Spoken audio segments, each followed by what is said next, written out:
Assalamualaikum warahmatullahi wabarakatuh.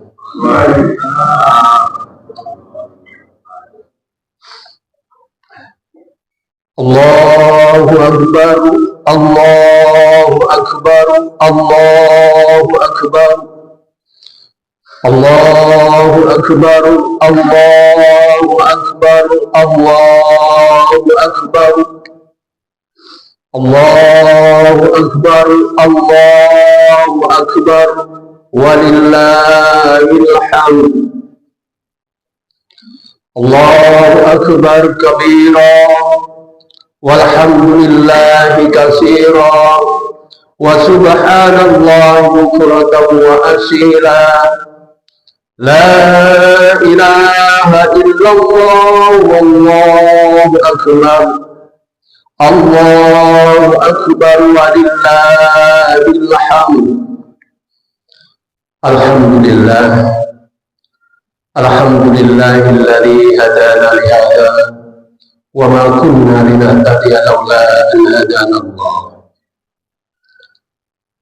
Ashhadu an la ilaha illallah wahdahu la syarika lah, wa ashhadu anna Muhammadan abduhu wa rasuluh. Allahumma salli wa sallim wa barik ala sayyidina Muhammadin wa ala alihi wa sahbihi wa man tabi'ahum bi ihsanin ila yaumiddin. Faya ayyuhal hadiruna rahimakumullah, ittaqullaha haqqa tuqatih wa la tamutunna illa wa antum muslimun. Qala ta'ala fi kitabihil karim, a'udzu billahi minasy syaithanir rajim. Bismillahirrahmanirrahim. Fa'aqim wajhaka lid-dini hanifa fitratallahi allati fataran nasa 'alaiha la tabdila li khalqillah dzalikad dinul qayyim walakinna aktsaran nasi la ya'lamun. Shadaqallahul 'azim. Amma ba'du. Jamaah salat Idul Fitri rahimakumullah. Pertama, marilah kita panjatkan syukur kehadirat Allah Ta'ala atas limpahan karunia nikmatnya yang begitu banyaknya yang kita terima, yang tidak mungkin dapat kita hitung satu demi satu, karena begitu banyaknya kenikmatan yang kita terima, apapun keadaan diri kita.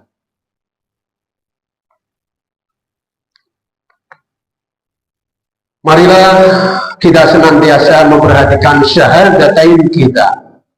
Apa itu arti dan makna dari asyhadu an la ilaha illallah wa asyhadu anna Muhammadar Rasulullah yang kita ulang-ulang dalam sehari berkali-kali di dalam sholat kita, utamanya di dalam tahiyat.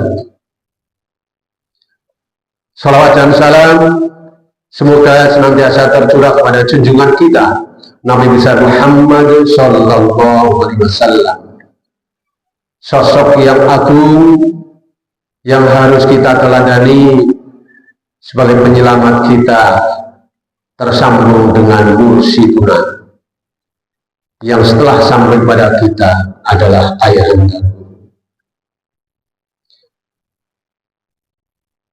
Pada kesempatan ini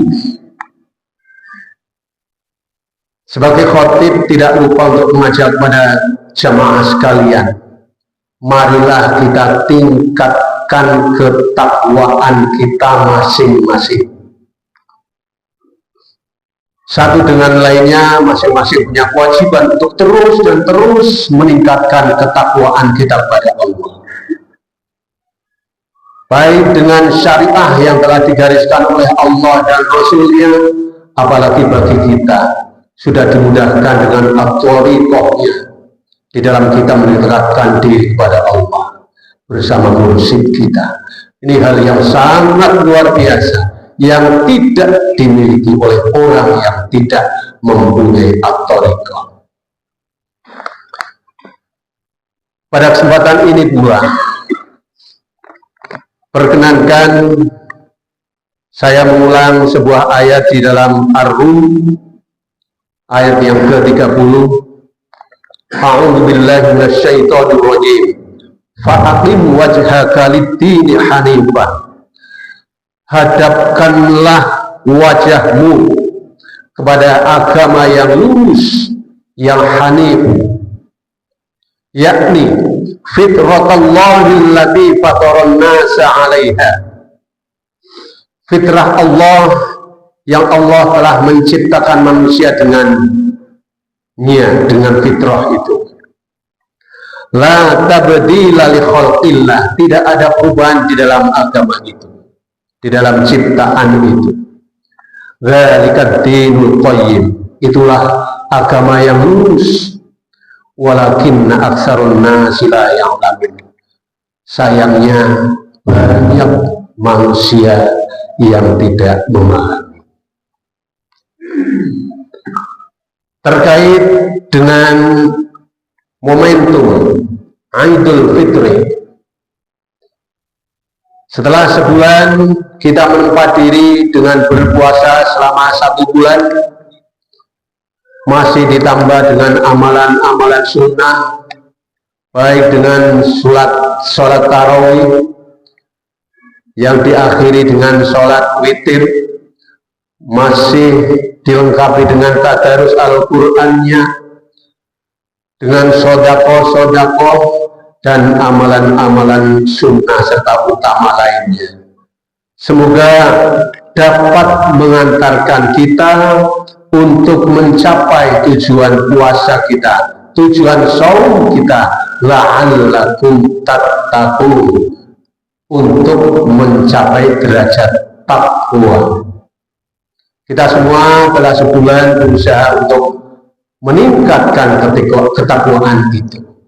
Maka mulai hari ini, setelah kita tamat 1 bulan kita berusaha, marilah kita saling mengingatkan satu sama lain untuk tidak berhenti sampai di akhir Ramadan saja. Kita upayakan peningkatan ketakwaan kita terus dan terus, utamanya melalui kegiatan kesurauan ini. Bukan hanya dengan wirid-wirid di sini saja, tapi juga termasuk kegiatan-kegiatan yang lain.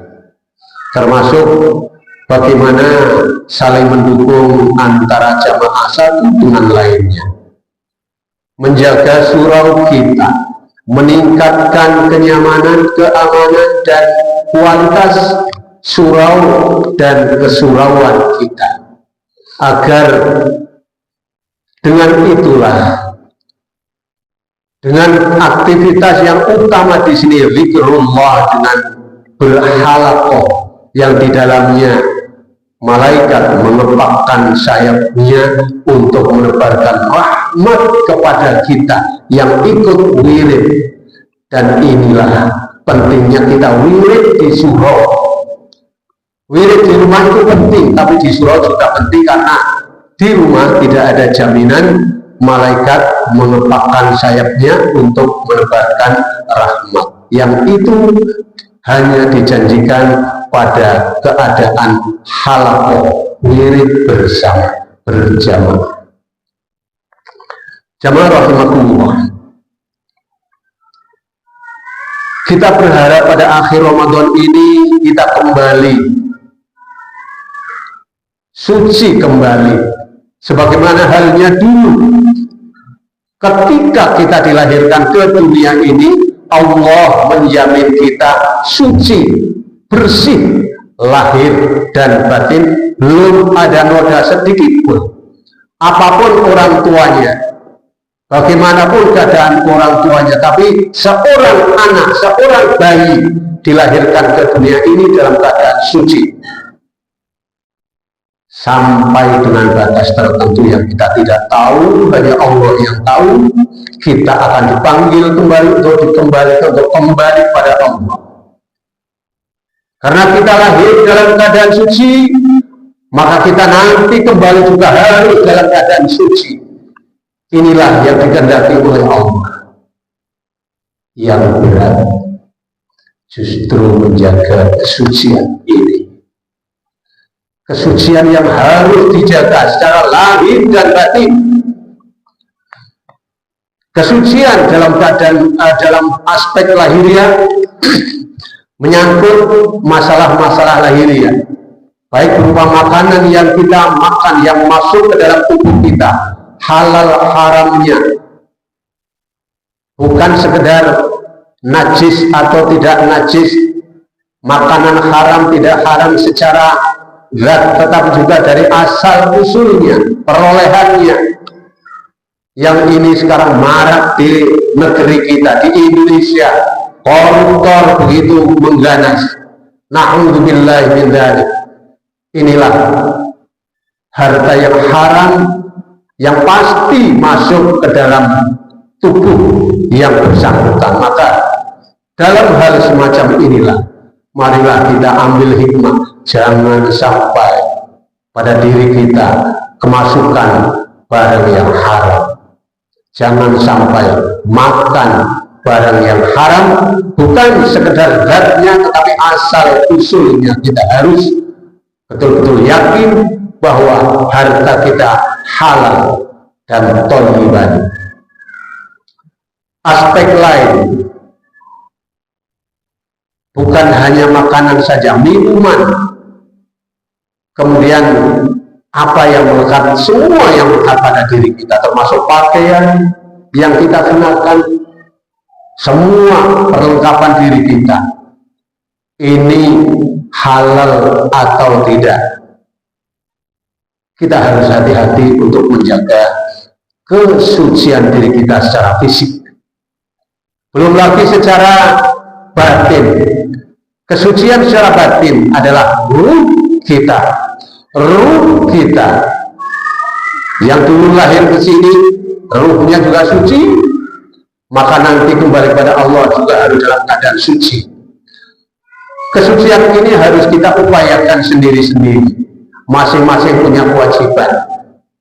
Tentu di samping menjaga kesucian keluarga kita, anak-anak kita, karena itu adalah tanggung jawab kita.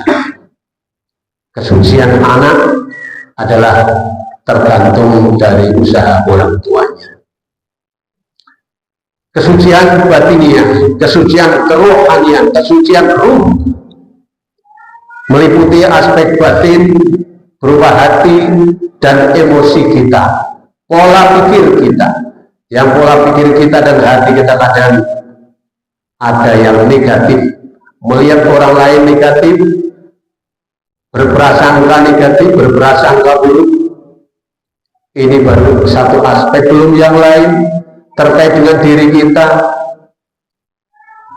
Kadang ada yang merasa lebih dari orang lain, dari aspek apapun, sehingga kalau kita tidak hati-hati, kita merasa lebih pintar, kita merasa lebih gagah, kita merasa lebih kaya, kita merasa lebih sehat, kita merasa yang itu tidak perlu kita pikirkan, tidak perlu kita masukkan dalam hati kita.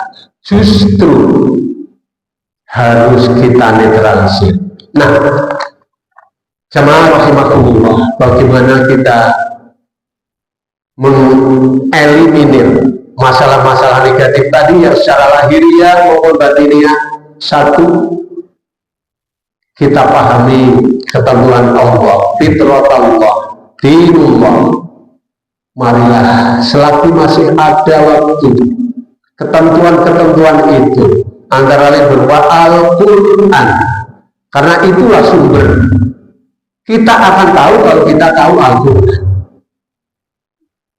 Dan untuk memahami Al-Quran, kita tidak cukup hanya membaca, apalagi untuk menafsirkan tidak cukup kita menafsirkan menurut selera kita sendiri. Kita harus menafsirkan Al-Quran berdasarkan ilmu, ilmu untuk menafsirkan Al-Quran, antara lain ilmu bahasa Arab dalam hal ini, kemudian latar belakang ayat, latar belakang turunnya ayat, dan masalah-masalah lain yang harus kita perhatikan di dalam menafsirkan Al-Quran.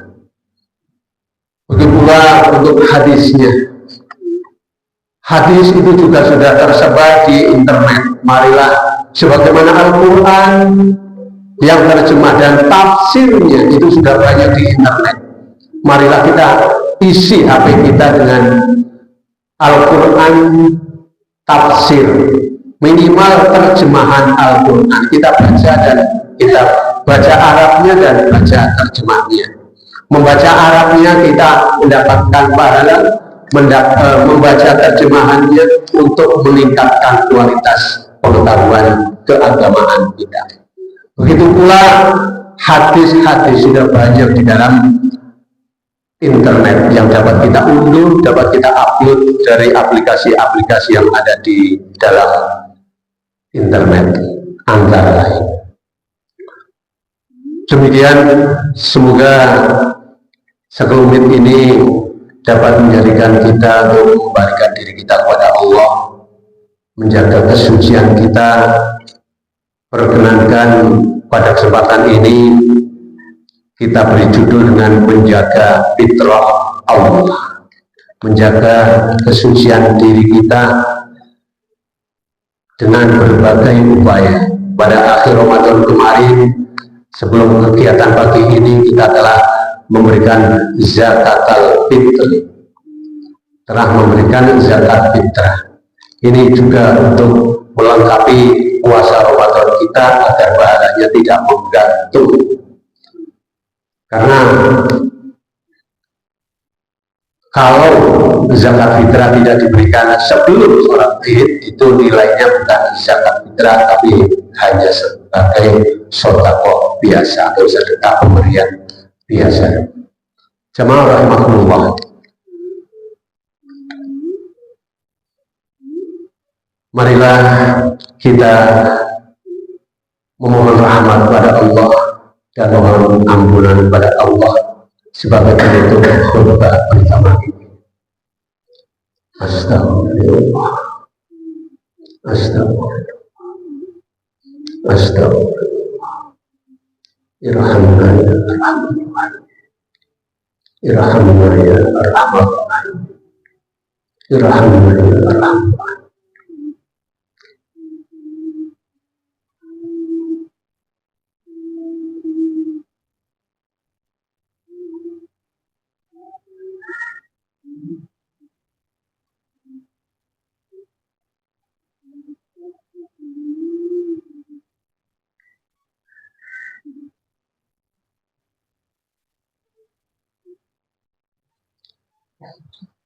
Alhamdulillah, alhamdulillah alladzi hadana li hadza wa ma kunna linahtadiya laula an hadana Allah.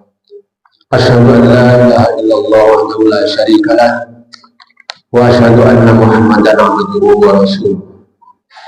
Allahumma shalli wa sallim wa barik ala sayyidina Muhammadin wa ala alihi wa sahbihi ajma'in, amma ba'du. Fa ya ayyuhal hadirun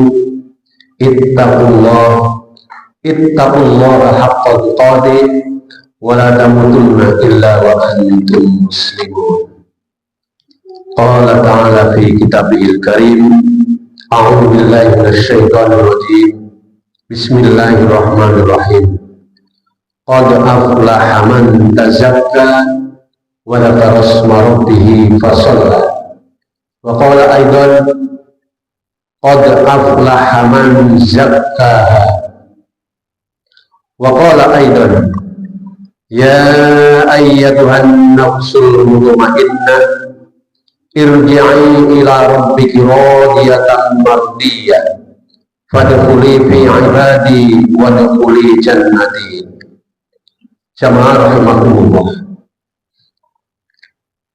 Perkenankan marilah kita ringkas khutbah kita pada pagi ini, upaya kita untuk menjaga kesucian diri kita benar-benar telah disampaikan, telah diperintahkan oleh Allah di dalam Al-A'la, bahwa begitu beruntungnya bagi orang yang mampu menjaga kesucian dirinya, yang tadi sudah saya sampaikan, qad aflaha man tazakka wa dzakara isma rabbih fasalla. Qad aflaha, sungguh beruntung, berbahagia, memperoleh kemenangan, man tazakka, orang yang senantiasa menjaga kesucian, wa dzakara isma rabbih, dan senantiasa berzikir mengingat Tuhannya, fasalla, juga melaksanakan sholat. Begitu pula pada surat Asy-Syams, sebagaimana tadi disampaikan, dibacakan oleh imam kita, qad aflaha man zakkaha, sungguh berbahagia, sungguh memperoleh kemenangan orang yang mampu mensucikan dirinya. Dengan itu mudah-mudahan kita masuk dalam seruan Allah berupa ayat terakhir yang saya sampaikan, ya ayyatuhan nafsul mutmainnah, wahai diri yang tenang, irji'i ila rabbiki, kembalilah kepada Tuhanmu, radiyatan mardiyah, dengan penuh keikhlasan dan diridhoi oleh Tuhan. Ja'alallahu yakuna ma'adil wal faizin. Semoga Allah menjadikan kita termasuk orang yang kembali kepada Allah dan mendapatkan kebahagiaan. Allahumma shalli wa sallim ala sayyidina Muhammad wa ala alihi wa sahbihi ajma'in. Alhamdulillahi rabbil alamin, hamdan syakirin. Allahumma ighfir lil muslimina wal muslimat wal mu'minina wal mu'minat al ahya'i minhum wal amwat. Rabbana ighfir lana wa liwalidayna warhamhuma kama rabbayana shighara. Rabbana hab lana min azwajina wa dhurriyyatina qurrata a'yun waj'alna lil muttaqina imama. Allahumma a'inna ala dzikrika wa syukrika wa husni ibadatik. Allahumma inna nas'aluka at-taubata wal inabata wal istiqamata 'ala syari'atil muqarrarati wat tariqatil baydha'i bi rahmatika ya arhamar rahimin. Rabbana atina fid dunya hasanah wa fil akhirati hasanah wa qina adzaban nar. Wa sallallahu ala sayyidina Muhammad wa ala alihi wa sahbihi wa sallam. Subhana rabbika rabbil izzati amma yasifun wa salamun ala al mursalin walhamdulillahi rabbil alamin.